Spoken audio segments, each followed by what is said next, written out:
Just, it's sick. You know, we're still gathering the facts of what happened and why. And we do know that as of now, there are a number of people who did not make it, including children. It's heartbreaking, a family's worst nightmare. And I want to commend the police who responded incredibly swiftly, within minutes, and the danger. We have to do more to stop gun violence. It's ripping our communities apart, ripping the soul of this nation, ripping at the very soul of the nation. And we have to do more to protect our schools so they aren't turned into prisons. So I call on Congress again to pass my assault weapons ban. It's about time that we begin to make some more progress, but there's more to learn. Joining us now, White House Press Secretary Karine Jean-Pierre. And on the heels of hearing from President Biden, Karine, I'm just wondering, is there any renewed support for an assault weapons ban? Is there anything the White House can do through executive order to try and stem the tide of what is an epidemic of gun violence across the country? Well, Mika, thank you so much for having me on another sad and devastating day after what we saw in Nashville, Tennessee yesterday. Look, our hearts go out to the families who lost loved ones. Again, a family's worst nightmare, which is what we heard from the president. You know, Mika, last night, this is personal for so many of us. Last night when I got home, I hugged my 8-year-old just a little bit tighter. And the sad thing about that, Mika, I was one of the lucky ones.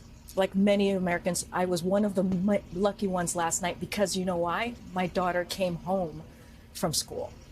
And so this is what we're living with as a country. And I heard someone else say this, many of your guests say this today. No other country is dealing with this. No other country is dealing with our kids going to school and being slaughtered, being murdered, teachers being slaughtered, being murdered. And we're seeing this in grocery stores. We're seeing this in churches, a place of worships. And it is unbelievable that this is still occurring. And our message here, Mika, is very clear. It's enough, enough, enough. We have had a president who has acted on this. I know you were asking me about executive actions. What else can we do? This president has taken more executive actions on gun violence safety than any president before him. And he has done that in 2 years. Just earlier this month, we took another executive action. We signed the Safest Community. He signed the Safest Community Act, which was bipartisan, something that he pushed for, which we hadn't seen in 30 years. But guess what? As we're seeing, we need to do more. And I've heard this theme throughout the show this morning, which is courage. We need Republicans in Congress to show some courage.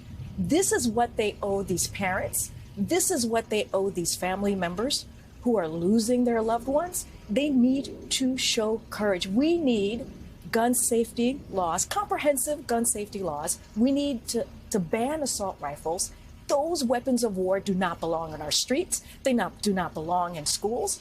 And again, this is unacceptable, and you're going to continue to hear from the president call this out. Karine, good morning. It's Jonathan. On that theme of political courage, we know the president's stance on this.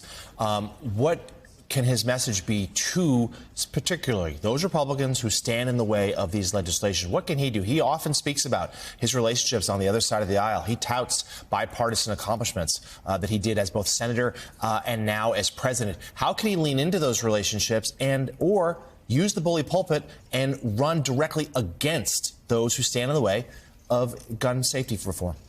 Well, Jonathan, as you know, and you alluded to that in the question that you posed to me, is this is a president that believes in bipartisanship. He calls for bipartisanship over and over again. We have done things in the first 2 years in a bipartisan way. I mentioned the Safer Communities Act, which was, again, done in a bipartisan way. So we can do this. And here's the thing, what I will say to Republicans in Congress is, what are you going to say to these parents? What are you going to say to these family members? 63% of Americans, and I heard this poll laid out here on the show earlier today, it's a political poll, said that they want to see safer gun safety measures. They want to see that. That is the will of the people. So Republicans need to listen to majority of Americans in this country, the will of the people, and act. We cannot sit around to allow this anymore. You know, kids should be able to go to school and be safe. Teachers should be able to go to school and be able to teach. Again, we do not see this anywhere else around the world except here. So they have to show some courage. The time is now. They need to act. And they have to answer questions to those very majority of Americans who are asking for this. They have to answer to them. The president is going to continue to do what he has done. He just recently did it yesterday, but also at the State of the Union in front of Congress, in front of the American people, millions who are watching, and laid out why it's important to put an assault weapons ban, weapons of war. These are weapons of war that we are now seeing in our schools and on the streets of this country. Karine, can I change subjects and ask about Africa with the vice president's trip there at the moment? The White House, of course, has convened a summit earlier of African leaders. But what specifically is America planning to do to counter China's reach in the continent? There's long been a perception in many African nations that American trade comes with strings attached to it, that America only sees Africa as a security issue and is interested in the failed states or failing states in Africa. But so what can the vice president do to change that perception of America? And what specifically is America offering to counter what China has done so successfully throughout the continent in terms of reach and trade and influence? So as you just mentioned, back in December, the president had African leaders here and held an Africa summit. And during that summit, the president said that we are all in with Africa, all in for Africa. And what you're seeing here with the vice president's trip this week, this historic trip that she's taking, is part of that.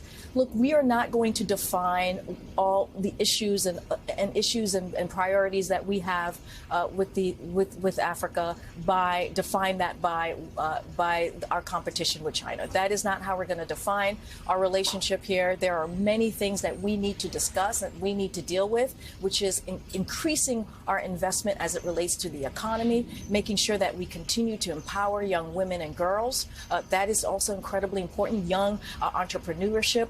Those are the issues that we want to also see, that we want to discuss. And that's what you're going to see the vice president deal with this week as she goes through her trip. But we understand the geopolitical realities as it relates to China. And we have been very vocal on that as it relates to what they're doing in Africa and globally. And this is an administration that will continue to be vocal. But our priorities with the continent of Africa, it goes beyond our competition with China. And there are real issues that we want to talk about and discuss. And that's what you're going to see throughout the week from the vice president. All right. White House Press Secretary Karine Jean-Pierre, thank you very much for coming on this morning. Thanks. Thank you, Mika.